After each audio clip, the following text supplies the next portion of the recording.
Hello friends, स्वागत है आपके अपने चैनल स्टडी एकेडमी में। आज हम देखेंगे मैट्रिक फाइनल एग्जाम 2025 के हिंदी के काफ़ी महत्वपूर्ण ऑब्जेक्टिव क्वेश्चन। तो चलिए पहला क्वेश्चन देखते हैं।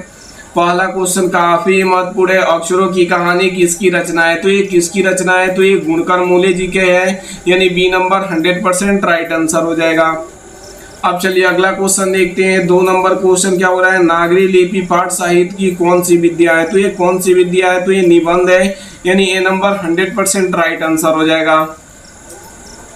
अब चलिए अगला क्वेश्चन देखते हैं। 3 नंबर क्वेश्चन क्या बोला है? रामायण की रचना किस भाषा में है? तो ये किस भाषा में है? तो ये संस्कृत में है, यानी ए नंबर 100% राइट आंसर हो जाएगा। अब चलिए अगला क्वेश्चन देखते हैं। 4 नंबर क्वेश्चन क्या बोला है? नागरी लिपि शीर्षक पाठ साहित्य की कौन विद्या है? तो ये कौन विद्या है आप लोग को बताना है। तो ये निबंध है, यानी बी नंबर 100% राइट आंसर हो जाएगा। अब चलिए अगला क्वेश्चन देखते हैं। 5 नंबर क्वेश्चन क्या बोला है? तमिल मलयालम तेलुगु कन्नड़ भाषा है। तो ये कहाँ की भाषा है आप लोग को बताना है। तो ये दक्षिण भारत की है, यानी डी नंबर 100% राइट आंसर हो जाएगा। अब चलिए अगला क्वेश्चन देखते हैं। 6 नंबर क्वेश्चन क्या बोला है? निबंध के लेखक है। तो निबंध के लेखक कौन है? तो ये गुणकर मूले हैं, यानी ए नंबर 100% राइट आंसर हो जाएगा। अब चलिए अगला क्वेश्चन देखते हैं। 7 नंबर क्वेश्चन क्या बोला है? बेतामा दानपत्र किस समय का है? तो ये किस समय का है आप लोग को बताना है। तो ये 1020 ईस्वी में का है, यानी ए नंबर 100% राइट आंसर हो जाएगा। अब चलिए अगला क्वेश्चन देखते हैं। 8 नंबर क्वेश्चन क्या बोला है? सरहपाद की कृति है। तो ये कौन कृति है?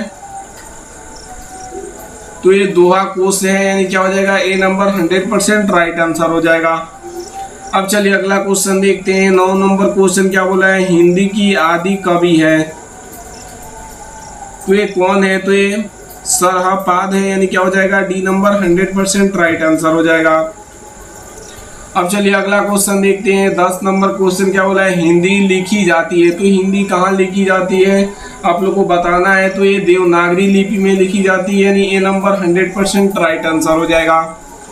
चलिए अगला क्वेश्चन देखते हैं। 11 नंबर क्वेश्चन क्या बोला है? 12वीं सदी के केरल के शासकों के सिक्कों पर वीर के रहस्य जैसी शब्द लिपि में अंकित है। तो ये किसमें अंकित है आप लोग को बताना है। तो ये देवनागरी में है, यानी डी नंबर 100% राइट आंसर हो। नंबर क्वेश्चन क्या बोला है? बहादुर अपने घर से क्यों भाग गया था? तो ये क्यों भाग गया था, ये भी काफी महत्वपूर्ण क्वेश्चन है। तो ये माँ के मार के कारण भाग गया था, यानी सी नंबर 100% राइट आंसर हो जाएगा। अब चलिए अगला क्वेश्चन देखते हैं। 13 नंबर क्वेश्चन क्या बोला है? अमरकांत लिखी कहानी का नाम है। तो ये क्या है आप लोग को बताना है। ये भी काफी महत्वपूर्ण क्वेश्चन है। तो ये बहादुर है, यानी डी नंबर 100% राइट आंसर हो जाएगा। अब चलिए अगला क्वेश्चन देखते हैं। 14 नंबर क्वेश्चन क्या बोला है? बहादुर का बाप कहाँ मारा गया था? तो ये कहाँ मारा गया था? ये भी काफी महत्वपूर्ण क्वेश्चन है। तो ये युद्ध में मारा गया था, यानी ए नंबर 100% राइट आंसर हो जाएगा। अब चलिए अगला क्वेश्चन देखते हैं। 15 नंबर क्वेश्चन क्या बोला है? बहादुर से मार खाकर भैंस भागी भागी किसके पास चली आई थी? तो ये किसके पास चली आई थी? तो ये माँ के पास चली आई थी, यानी बी नंबर 100% राइट आंसर हो जाएगा। अब चलिए अगला क्वेश्चन देखते हैं। 16 नंबर क्वेश्चन क्या बोला है? बहादुर को लेखक के घर कौन लाया था? ये भी काफी महत्वपूर्ण क्वेश्चन है।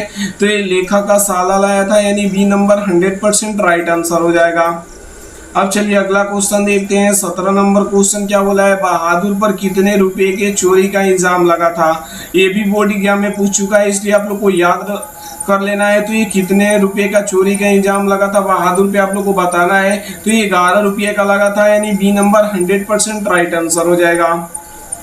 अब चलिए अगला क्वेश्चन देखते हैं। 18 नंबर क्वेश्चन क्या बोला है? मछली शीर्षक पाठ के लेखक कौन है? तो ये कौन है? तो ये विनोद कुमार शुक्ल है, यानी सी नंबर 100% राइट आंसर हो जाएगा। अब चलिए अगला क्वेश्चन देखते हैं। 19 नंबर क्वेश्चन क्या बोला है? मछली शीर्षक पाठ साहित्य की कौन सी विद्या है? तो ये कौन सी विद्या है? तो ये कहानी है, यानी बी नंबर 100% राइट आंसर हो जाएगा। अब चलिए अगला क्वेश्चन देखते हैं। 20 नंबर क्वेश्चन क्या बोला है? मछली लेकर कौन भाग गया था? तो ये कौन भाग गया था? तो ये संतु भाग गया था, यानी बी नंबर 100% राइट आंसर हो जाएगा। अब चलिए अगला क्वेश्चन देखते हैं। 21 नंबर क्वेश्चन क्या बोला है? मछली शीर्षक कहानी में दादी की प्रेमी का क्या नाम था। तो ये क्या नाम था आप लोग को बताना है। तो ये संतु था, यानी ए नंबर 100% राइट आंसर हो जाएगा।